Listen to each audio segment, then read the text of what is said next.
ci Sénégal suñ politiciens yi xeex a xuloo rek te koo ci déglu mu ne defar réew mi ma tax a jóg ñu bokk bëgg-bëgg ndax war nañoo man di xiiroo ko ŋaaya chaque jour moo tax sax xamoon koo war a àndal fi mu toll nii mii réew yal na ci yàlla def jàmm.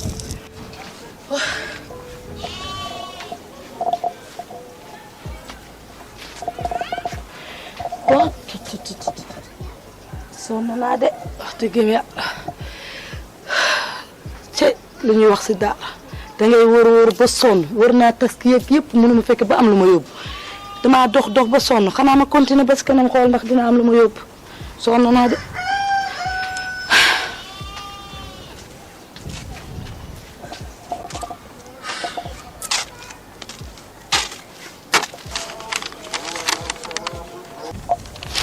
mooy yéen kii ana ndeyam ak baayam malu moo leen nii lan lay dox heure bii oh waaye da nga xam ne may bandi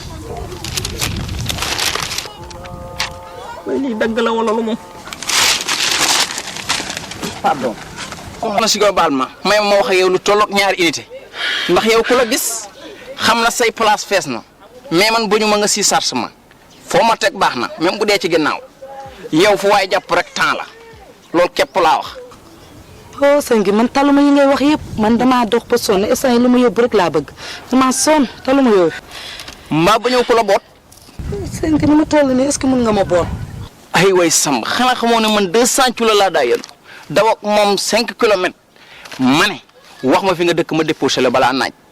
nangul bootu rek mën na la tegg déposé la. ma si dal mu ci dal. damaa sonn. bismillah xaaral ma ñëw yow daal xoolal mel na gone ci kawam ndeyam. soxna si ngeen noonu